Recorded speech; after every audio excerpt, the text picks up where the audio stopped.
Bridget Phillipson is sort of a woman of the moment in British politics. She is the Education Secretary.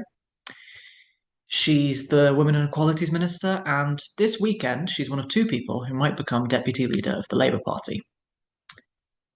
What does she think on the issues that matter to you? I sat down with her. Didn't have a lot of time, but we managed to get through quite a lot to grill her on her thoughts. This is Izzy Dine Grills. Hello, sorry to keep you. Hello. No worries, no worries, no worries. How are you? I'm good, thanks. I'm just going to turn up the volume slightly because I'm struggling to No hear you. worries. Oh, sorry. No, it's my end. That's great. Lovely, That's okay. thanks. That's okay. Well, I'm glad to hear you're all right. I know you don't have a lot of time, so I'll try and move through quickly.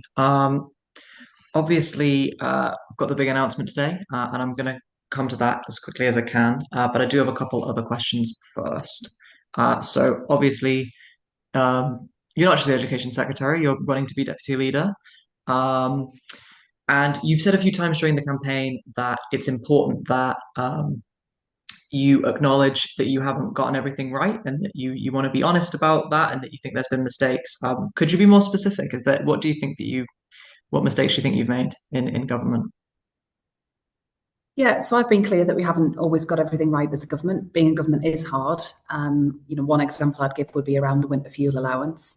Hmm. Um, and I think that demonstrates the need to improve our decision making and to get things right in future. But we have also had some amazing successes as a government. I want to celebrate those successes, unite the party, take the fight to reform, and deliver that second term Labour government. Because if we don't shout about, expanding free childcare or expanding free school meals to 500,000 more young people, or the new free breakfast clubs, then no one else is going to do that for us. I mean, yeah, that makes complete and total sense. So yeah, and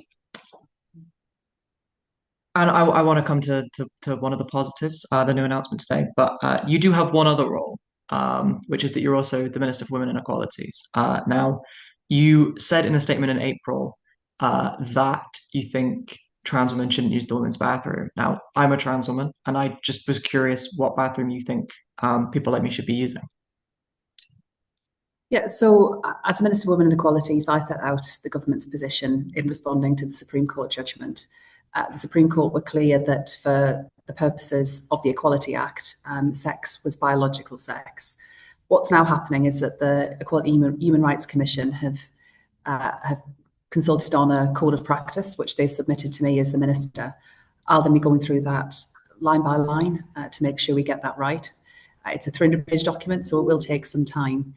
But that's the means by which we will resolve the questions that people are raising in a range of areas. Well, I mean, this one of the suggestions, for example, has been that you could have a situation where trans people can't use the men's or the women's bathroom. I mean, that seems kind of preposterous, right? So through the code of practice that the EHRC have submitted to me, that's the means by which we'll make sure that everyone has access to the services, the support that they need. Everyone should be treated with dignity and respect. Single-sex spaces are important, but I do believe that trans people should not be subjected to harassment or discrimination, and trans people continue to retain protections under the Equality Act 2010.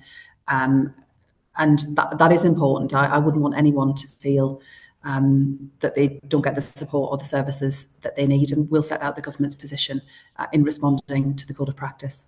I look forward to that. So, am I going to have to use the men's? The code of practice will set out the way forward. We're taking our time to go through that, but the Supreme Court judgment was clear that sex under the Equality Act means biological sex. Okay, well, we'll move on. You are announcing today that you're reintroducing maintenance grants. Can you talk to me a little bit about that decision? Yeah, so we're going to bring back new targeted maintenance grants for disadvantaged students.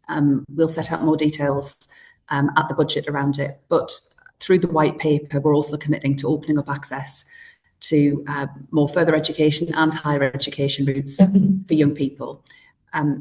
Maintenance grants has been a big gap in the system for a long time, and I know that many students have been struggling with the cost of living. So putting that back in place is important, and we'll be paying for that by through the international students levy. So raising that money to invest in support for domestic students. Mhm. Are you worried at all that it's going to make universities more reliant on the income of international students? I mean, I know it's a big issue at the moment, but is that something that worries you? International students are an important part of our society. They make a big contribution to our UK universities, but also build incredible ties between our country and their home country around business links, trading links, and much more besides. So they have an important role to play. But I do think it's right that we bring forward the international students levy and use that money that's been raised to invest in support for domestic students, especially less well-off students. Okay. Now, another part of the announcement is that you are giving the Office for Students new powers to um, take some degree of money away from, and in you said in exceptional cases to close courses that don't provide a positive outcome for students. How are you defining a positive outcome? What's a positive outcome? So we'll be giving the Office for Students new powers to do this, but we'll be bringing forward a new frame. The Office for Students will be bringing forward a new framework.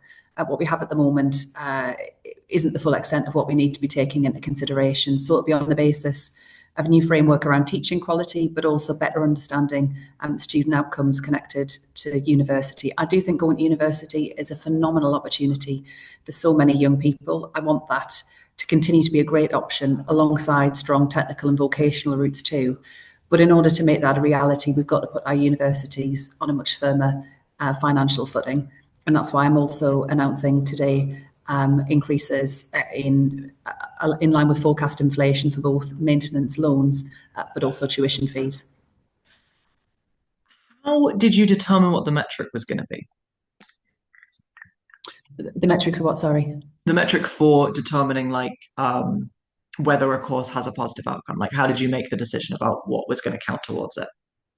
So that hasn't been set out yet. That's something the Office for Students will go through a process of determining to move towards a new framework around teaching quality and around outcomes. So that there'll be a process of consultation alongside it. There's been no decisions taken, but this is about giving the Office for Students the powers to make sure that we've got high quality outcomes for students and young people. So I suppose my question would be, if they come back to you this consultation and it they're suggesting something that you think actually I don't think that's the defining metric. How are you gonna are you is this policy a little bit of a blank check in some ways, do you think? So I think you see quite big variation between institutions, including institutions that might have similar cohorts of students. And I do think it's right the Office for Students look at how we can address that. You know, there is a risk of blunt measures, and that's why this is a complex area where the Office for Students will have to consult widely on it. Because, you know, for example, if you go to university in a part of the country where there are fewer graduate level jobs, it might take you longer to move into a career that pays well, or in some cases, you might, your area of interest, your specialism might be typically in a part of the labour market where wages are lower. So there are a range of factors that will need to be considered, and that's why they'll take the time to consult and to do this properly and bringing forward a new framework.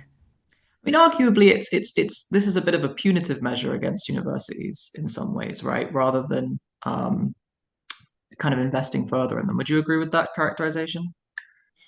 So universities will have more financial certainty in the years to come, and I do believe that's right to put them on a firm footing into the future. But I do think it's reasonable, given the level of investment that young people make in their future and taxpayers' money as well, that we are confident about the quality of teaching and are confident about outcomes for students post-study.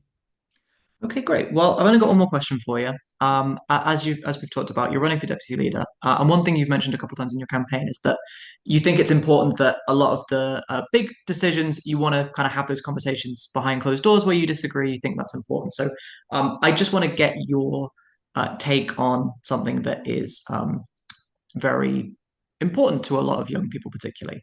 And maybe you've said something on this in the past. I'm not 100% sure. If Benjamin Netanyahu comes to the UK, do you think he should be arrested? Any matters concerning, that kind of action are for the relevant courts. I'm not aware that the Israeli president plans to visit or travel to the UK anytime soon. But if he did, would you support it? Would you be saying to Keir Starmer, if you're deputy leader, would you be saying to Keir Starmer, I think we should, I think he needs to be arrested, or would you be discouraging that? Uh, any questions around kind of international jurisdiction would be a matter for the relevant authorities, the relevant court. As I say, I have no knowledge as to whether the Israeli president plans to travel to the UK anytime soon. Okay. Thank you very much for your time. I really appreciate it. Okay, thanks very much. Well, that was interesting, wasn't it? I want to say a sincere thank you to Bridget Phillipson for agreeing to sit down with me.